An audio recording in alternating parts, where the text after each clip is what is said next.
Graças a Deus. O Senhor é maravilhoso e grandes coisas o Senhor nosso Deus tem operado para conosco. Aleluia. Eu quero que você abra sua Bíblia no Evangelho de Mateus, no capítulo 16. Eu quero ler a partir do verso 13. Evangelho de Mateus, capítulo 16, eu vou ler do verso 13 ao verso 20. Glórias a Jesus. Santo, santo é o nome do Senhor. Todos acharam? Você que está em casa, tome tenência, abra sua Bíblia e prepare-se para ler a palavra de Jesus. Indo Jesus para a região de Cesareia de Filipe, perguntou aos seus discípulos: quem os outros dizem que é o Filho do Homem? E eles responderam: uns dizem que é João Batista, outros dizem que é Elias, e outros dizem que é Jeremias ou um dos profetas. Ao que Jesus perguntou: e vocês? Quem dizem que eu sou? Respondendo Simão, Pedro disse: o Senhor é o Cristo, o Filho do Deus vivo. O Senhor é o Cristo, o Filho do Deus vivo. Então Jesus lhe afirmou: bem-aventurado é você, Simão Barjonas, porque não foi carne e sangue que revelaram isso a você, mas meu Pai que está nos céus. Também eu lhe digo que você é Pedro, e sobre esta pedra edificarei a minha igreja, e as portas do inferno não prevalecerão contra ela. Eu lhe darei as chaves do reino dos céus. O que você ligar na terra terá sido ligado nos céus. O que você desligar na terra terá sido desligado nos céus. Então Jesus ordenou aos seus discípulos que não dissessem a ninguém que ele era o Cristo.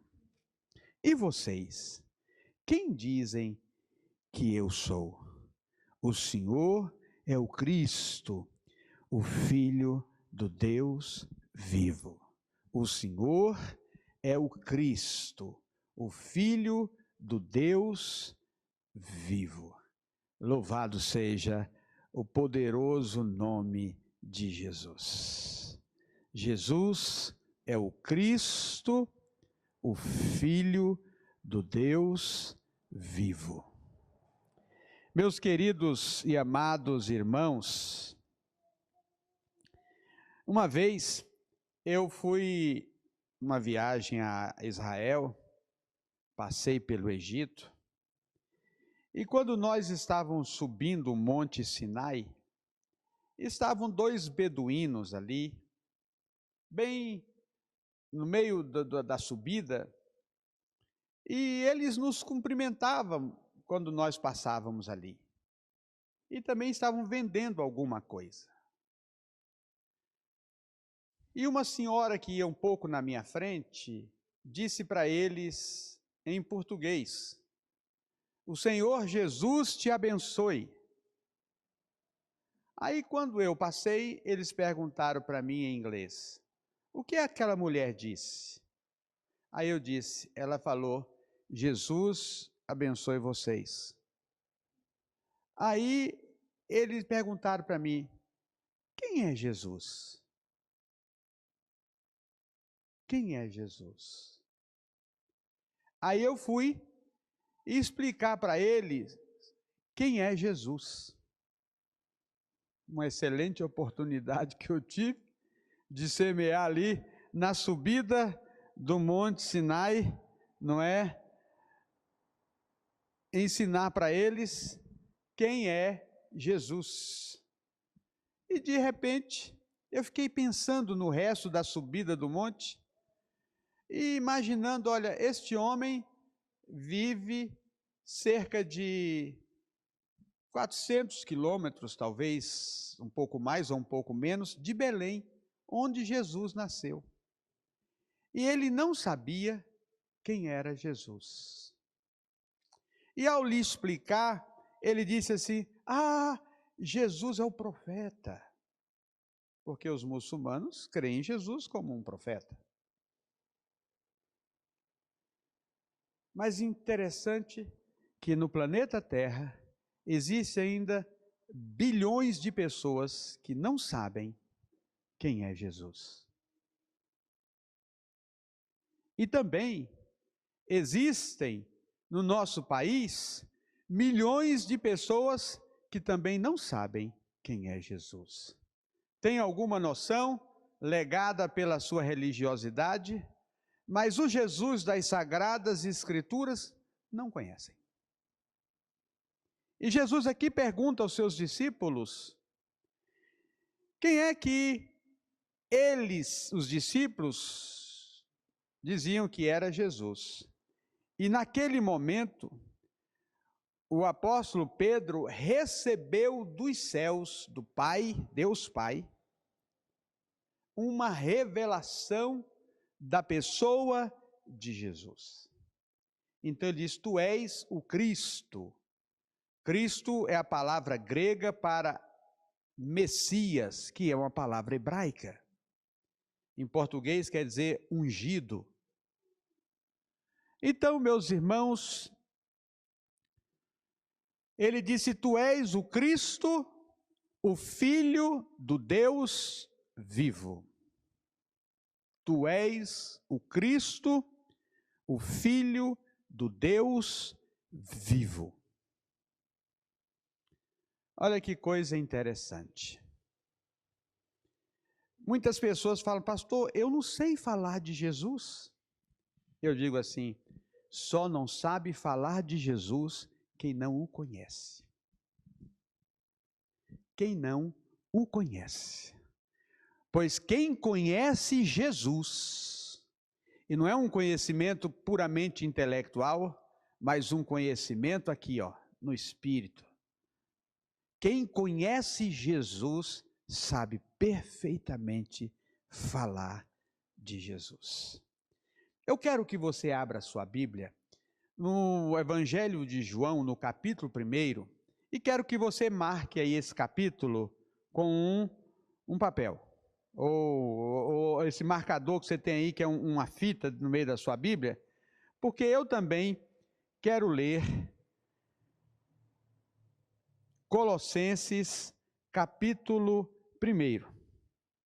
Tanto um como o outro, eu quero ler. Evangelho de João, no capítulo 1, e quero que você deixe também aberto, segure aí, em Colossenses, capítulo 1. Olha que coisa interessante, eu vou ler os dois textos, porque aí eu quero comparar um com o outro, porque os dois falam praticamente a mesma coisa. Parece que o apóstolo Paulo tinha lido esse texto de João, mas naturalmente o apóstolo Paulo, em seu contato com os discípulos de Jesus, ele deve ter ouvido as coisas que João falava do Senhor Jesus. Pois quando o apóstolo Paulo escreveu aos Colossenses, ele estava preso. E ele não tinha um manuscrito do Evangelho de João. Mas o texto, tanto de Paulo como de João, tiveram a mesma fonte, tiveram a mesma inspiração. E a palavra disse que esses homens falaram da parte do Senhor, inspirados pelo Espírito do Senhor. O mesmo Espírito que estava sobre João, também estava sobre Paulo. É o que está sobre a igreja, sobre todos nós. João, capítulo 1. No princípio era o Verbo, e o Verbo estava com Deus, e o Verbo era Deus. Ele estava no princípio com Deus. Todas as coisas foram feitas por ele, e sem ele, nada do que foi feito se fez. A vida estava nele, e a vida era a luz dos homens. A luz resplandece nas trevas, e as trevas não prevaleceram contra ela. Houve um homem enviado por Deus, e o nome dele era João. Este veio como testemunha para testificar a respeito da luz, para que todos viessem crer por meio dele. Ele não era a luz, mas veio para dar testemunho da luz, a verdadeira luz, que vindo ao mundo, ilumina toda a humanidade. O Verbo estava no mundo, o mundo foi feito por ele, mas o mundo não o conheceu. Veio para o que era seu, e os seus não o receberam. Mas a todos quantos o receberam, deu-lhes o poder de serem feitos filhos de Deus, a saber, aos que creem no seu nome, os quais não nasceram do sangue, nem da vontade da carne, nem da vontade do homem, mas de Deus. E o Verbo se fez carne e habitou entre nós, cheio de graça e de verdade, e vimos a sua glória, glória como do unigênito do Pai. Agora, em Colossenses, no capítulo 1, eu quero ler a partir do verso 13. Colossenses,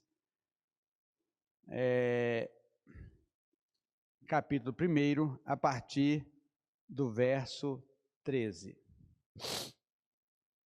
Todos aí acharam? Acharam, né?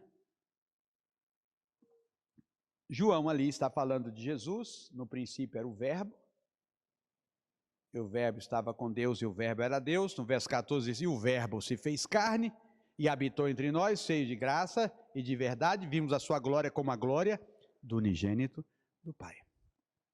Aqui o apóstolo Paulo também está falando de Jesus. 13, do capítulo 1 de Colossenses. Ele nos libertou do poder das trevas e nos transportou para o reino do seu Filho amado, em quem temos a redenção, a remissão dos pecados. Ele é a imagem do Deus invisível, o primogênito de toda a criação, pois nele foram criadas todas as coisas, nos céus e sobre a terra, as visíveis e as invisíveis, sejam tronos, sejam soberanias, quer principados, quer potestades. Tudo foi criado por meio dele e para ele.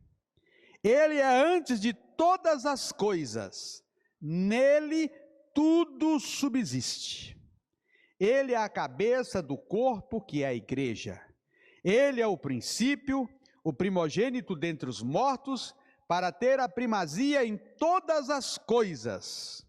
Porque Deus achou por bem que nele residisse toda a plenitude, e que, havendo feito a paz pelo sangue da sua cruz, por meio dele reconciliasse consigo mesmo todas as coisas, quer no céu, quer sobre a terra, quer nos céus.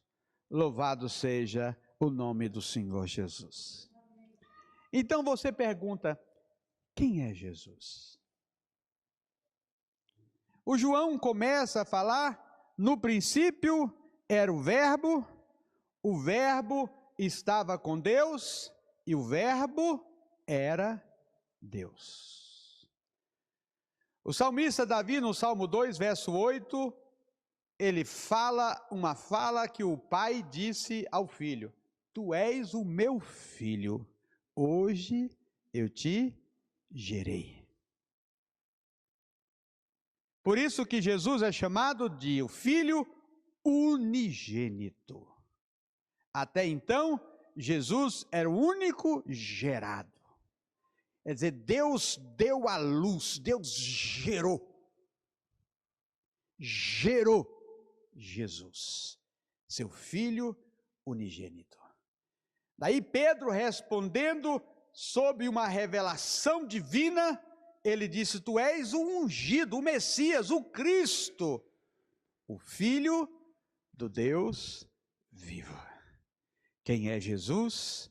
Jesus é o Filho do Deus vivo. Ele pisou nessa terra, ele veio a este mundo, e essa terra teve o privilégio de receber, pisando no seu solo, o Filho do Deus vivo. Aí João disse: no princípio era o Verbo estava com Deus, e o Verbo era Deus. No verso seguinte ele diz: todas as coisas foram feitas por ele. Paulo diz lá que tudo foi nele criado. Tudo foi criado em Jesus. Olha aqui Paulo e João na mesma sintonia. Porque o Jesus da Bíblia não é diferente do Jesus que o Espírito de Deus revelou a você. O Filho de Deus aqui não é diferente do Filho de Deus na África, na Ásia, na Europa, na Oceania, nas ilhas mais distantes, em toda a América. Ele é o Filho de Deus. Quando você está na igreja, com a igreja, celebrando, você está celebrando o Filho do Deus vivo, Jesus, o Cristo, o Messias. E aquele que criou todas as coisas, e diz assim: e sem ele, nada do que foi feito se fez. Tudo o que é feito sem Jesus não vai para frente, não vinga, não prospera, não caminha. Interessante é o seguinte: quantos reis poderosos, quantos reinos poderosos, quantos impérios, quantas nações poderosíssimas existiram e desapareceram. Não existe nenhuma organização, posso assim dizer, que tenha subsistido há 2 milênios e passando por muitos intempéries, muitas perseguições, muitas tribulações. A igreja do Senhor, ela subsiste, ela permanece, porque foi criada nele, em Jesus. Sem ele, nada do que foi feito se fez. Ele é o Criador. Nele foram criadas todas as coisas, quer sobre a terra, quer no céu, as visíveis e as invisíveis.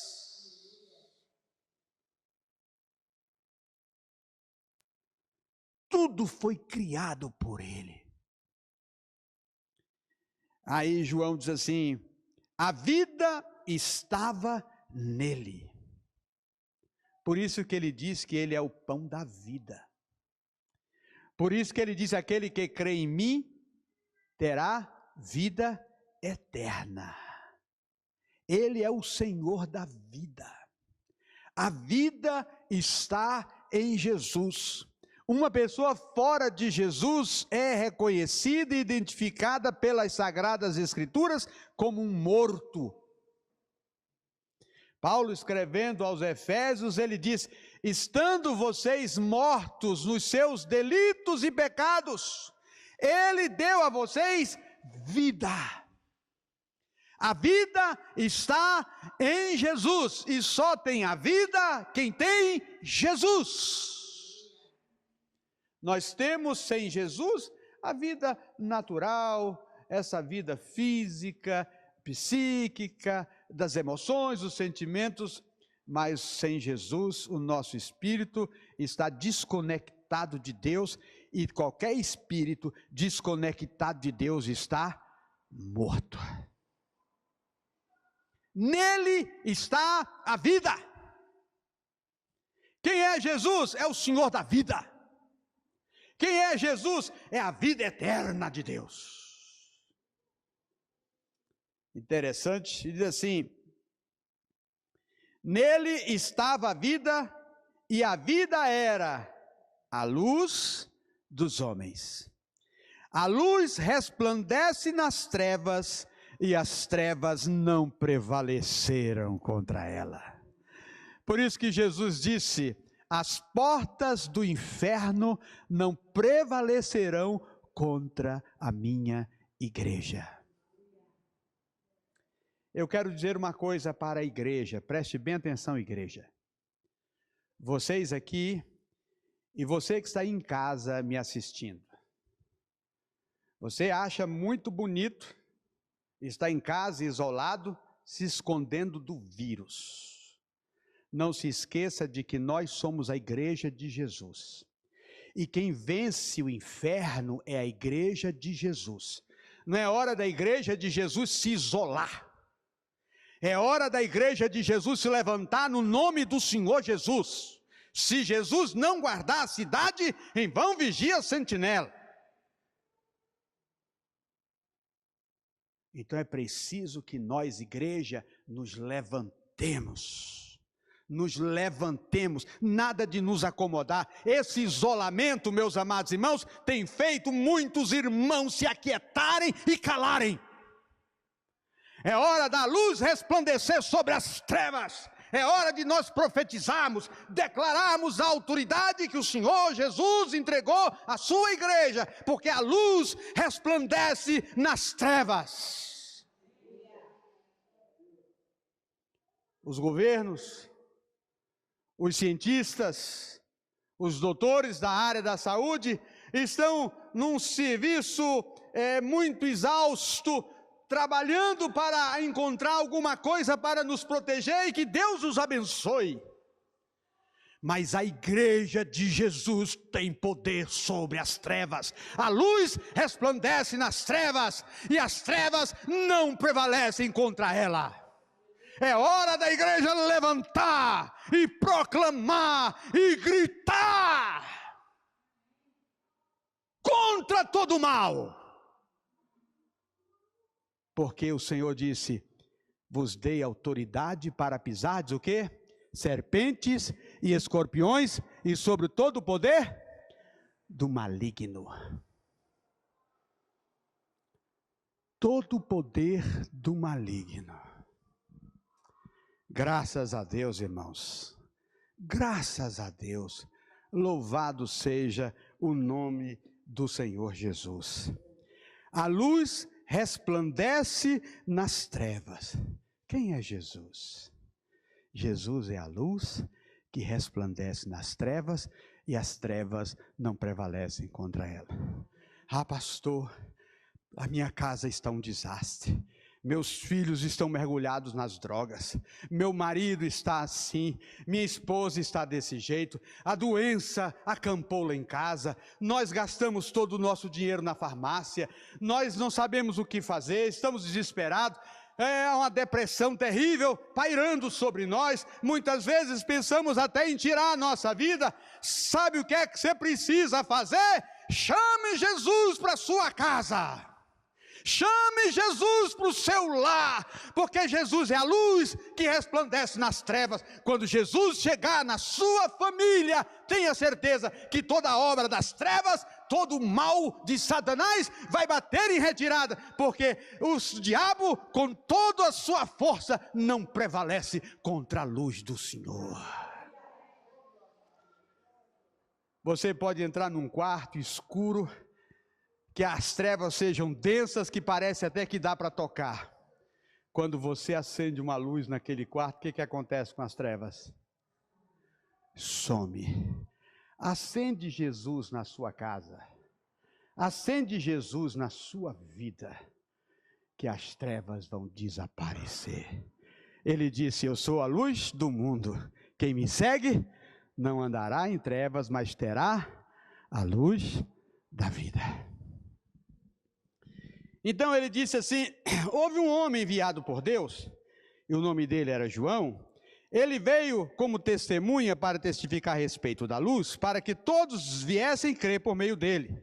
Ele não era a luz, mas veio dar testemunho da luz, a verdadeira luz, que vinda ao mundo, ilumina toda a humanidade. Jesus veio ao mundo para iluminar toda a humanidade. Ele ilumina você, ilumina seu marido, ilumina sua esposa, ilumina seus filhos, ilumina seus pais, ilumina seu trabalho, ilumina o seu patrão, ilumina os seus empregados, ilumina a sua empresa, ilumina você. A luz é a luz da vitória, é a luz da vida. Louvado seja o nome de Jesus. Aí ele diz, o verbo, falando de Jesus, estava no mundo, e o mundo foi feito por meio dele, mas o mundo não o conheceu.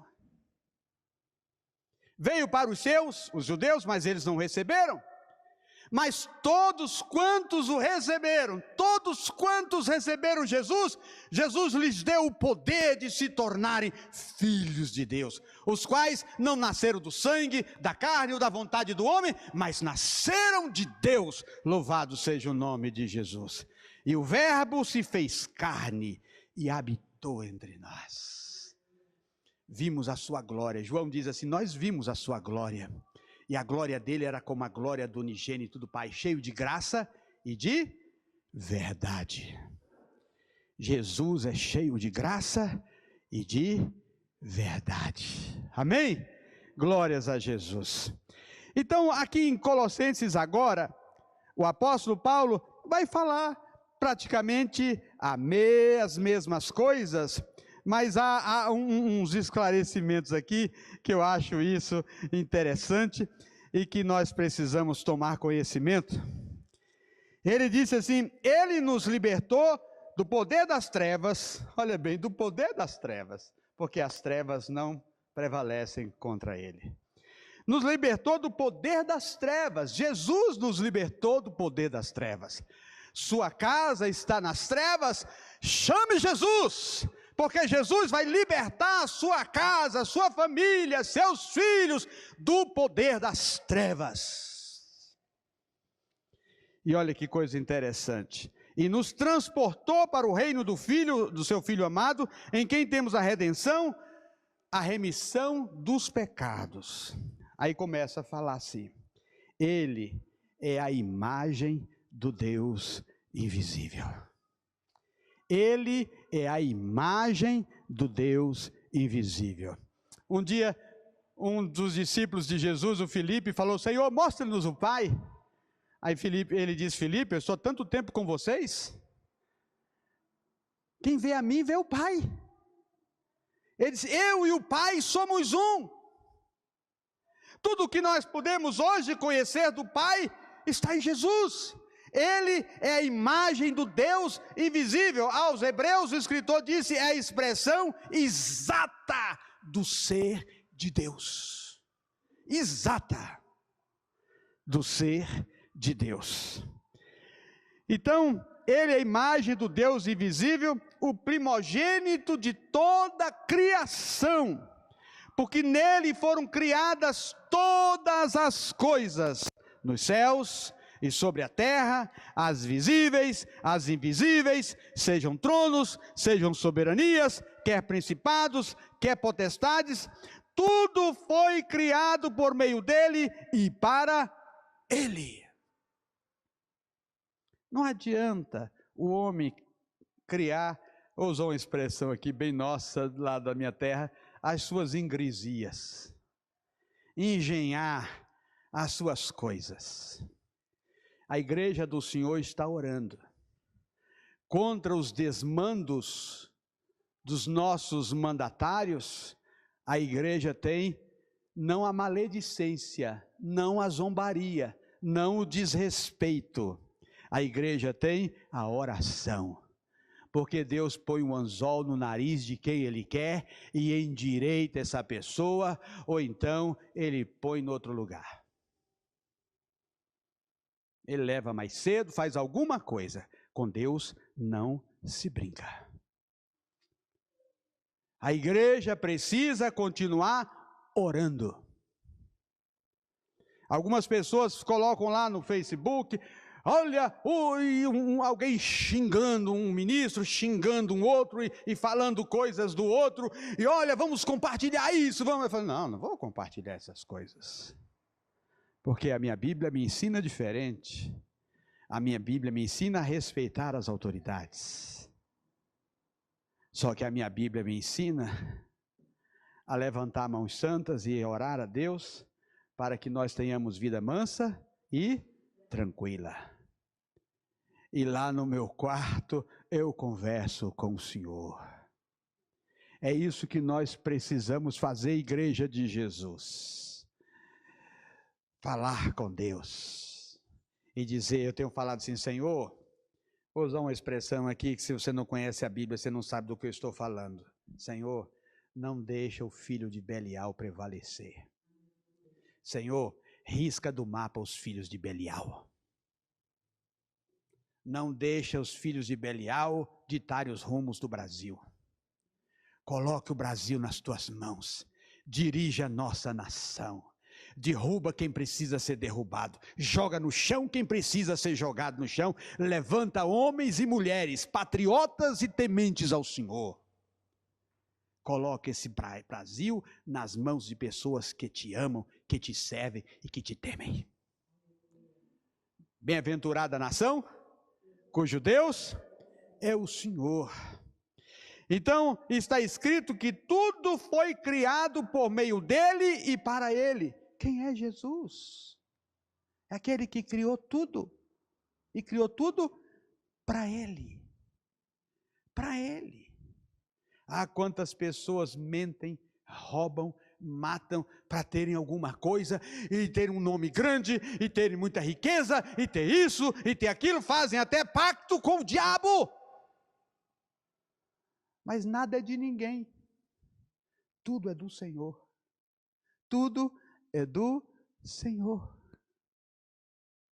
Tudo pertence ao Senhor. Lá no Salmo 50, o Senhor diz assim, tudo é meu, eu que criei tudo. Tudo é meu, eu que fiz tudo. Então diz assim no verso 17, Ele é antes de todas as coisas. Jesus vem da eternidade. Ele é antes de tudo. Ele é antes de todas as coisas. E nele tudo subsiste. Sabe por que a lua vem nos dias certos, no tempo certo?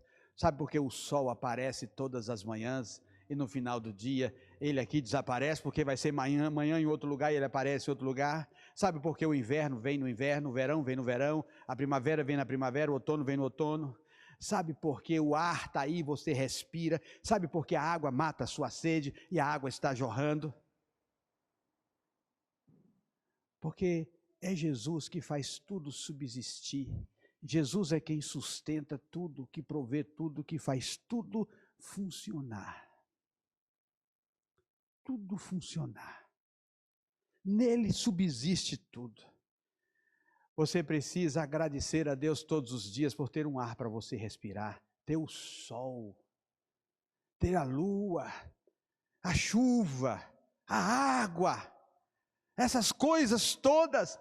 E elas todas estão aí, estão funcionando, porque elas não dependem de ninguém. É Jesus que faz tudo existir, porque nele tudo subsiste.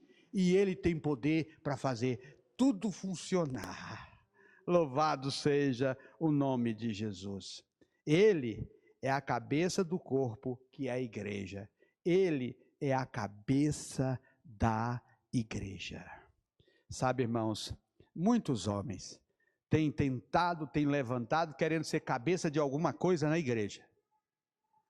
Meus irmãos, que o desejo de todos nós sempre seja ser servo, servir. E servir a Jesus na igreja. E servir a Jesus na igreja é servir os nossos irmãos. Ah, eu quero ser um grande líder, eu quero ter muito poder na igreja, eu quero ter milhares de pessoas sob o meu domínio, eu quero ser conhecido no Brasil inteiro como uma pessoa que tem... Oh, irmãos, que nós sejamos reconhecidos como servos inúteis. Porque o Senhor disse: aquele que faz o que foi lhe mandado é considerado ainda como servo inútil, porque fez só o que foi mandado. Mas pensa que ser servo inútil, segundo Jesus, é um desprestígio? Não. Ele fez o que lhe foi mandado fazer. Sejamos servos do Senhor, apenas servos. A cabeça é Jesus, estamos todos ligados em Jesus, linkados em Jesus, conectados em Jesus. É Jesus quem manda, é Jesus quem dita as regras, é Jesus quem dá as ordens. Todas as nossas demandas procedem de Jesus. Ele é a cabeça da igreja, ele é o princípio. Ele é o princípio. O primogênito dentre os mortos, primeiro a ressuscitar, para ter a primazia em todas as coisas, a primazia em todas as coisas. Quantas pessoas têm sede de assumir a frente dos holofotes e fazer as pessoas o honrarem e o louvarem e acharem que são pessoas maravilhosas, querem transformar a casa de Deus em uma casa de show. Não, eu sempre falo que na igreja tem um palco e só cabe uma pessoa, e esse palco já está muito bem ocupado. Ele é de Jesus.